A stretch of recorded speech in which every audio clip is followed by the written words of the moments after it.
Hey coin collectors, and welcome to DC Coin World International Coin Channel. And we're going to take a look at the 1991 United States quarter today. And we're going to try to answer the question of why there are so few high value quarters from 1991. And I think the real reason, just get it out up front, is that people just haven't been sending them in to PCGS and to NGC. PCGS says they've only seen 4 66 pluses and 4 67s and no 68s. But let's take a look at it and see what is going on with these quarters. The first thing we should look at, of course, is the mintages of these. We have the San Francisco Mint here. We have the Denver Mint here on the right. And then in the center we have the Philadelphia Mint.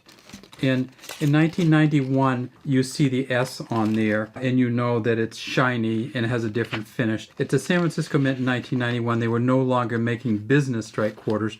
You're only going to get a proof quarter from 1991. And that's what we have here. If we look at it, it's just beautiful. Look at the shine. Look at it says Liberty at the top, George Washington. You notice that George Washington is actually polished a little differently than the rest of the coin. So he kind of pops off the coin. It says In God We Trust here, S here for San Francisco, 1991. And if we go way, way down in here, we see a J and an F for John Flanagan, the original engraver of this coin in 1932. In 1991, at the San Francisco Mint, these proof coins, they made $2.86 million. This is worth a minimum of $3, probably more than that in this condition.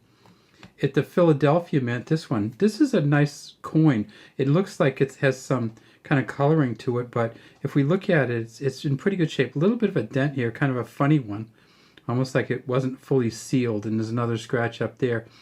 Same thing, In God We Trust. Same John Flanagan. This is clearly a business strike, not a proof strike. And at Philadelphia, they made $571 million. If you can get this in an MS65, which is pretty close right here, you can probably get 10 to 12 for it because there just aren't many MS65s out there. This one, if you look at the feathers on the legs, you look at the feathers on the body, you look at the arrows, you look at the line, that we always look for this line in the center of the last arrow where the feathers are, and then down here under the tail, where it touches here. These are just really, really nice coins. The problem is nobody's sending them into PCGS or NGC to get them graded. Little bit of a sloppy work here.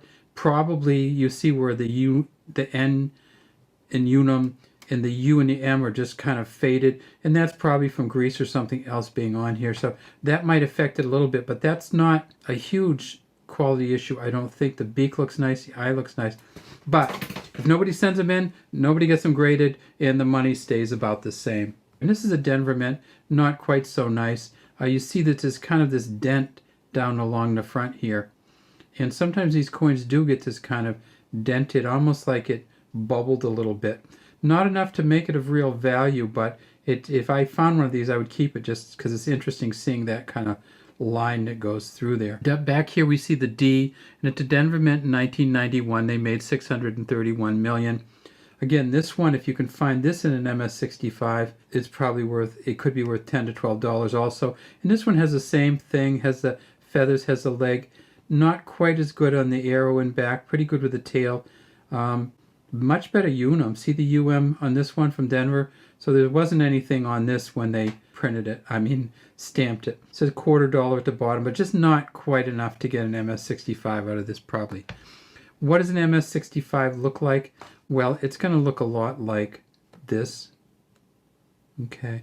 And this may be higher than MS65, but again, if it's only going to be worth 10 to 12 bucks in MS65 and 30 in an MS66 or maybe 40, I'm not going to send this in to get it graded. It's a beautiful coin. We look at the back and we see just really, really, so these feathers in the body go all the way down the back. We can actually see the real nice lines in the tail feathers. This is from an uncirculated mint set, and it clearly, they picked one of the good ones to put in this set.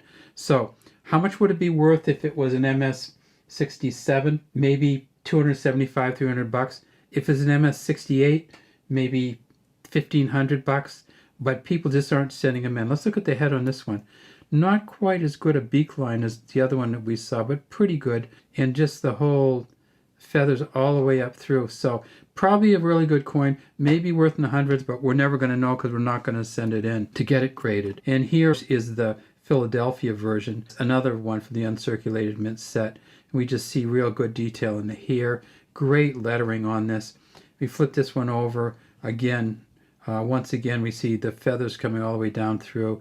A little bit of a line there. Not a great line, but an okay line through the middle feather there. A little bit messy in here and there, and not quite as good at the detail down at the bottom. But probably an MS65 again, but an MS65 for the Denver Mint from 1991 is only going to be worth about $12. So we won't send it in. I'm not trying to discourage you. I'm just trying to say, take these, keep them, appreciate them for what they are, but you don't need to have some big dollar value on them because you're probably not going to get it.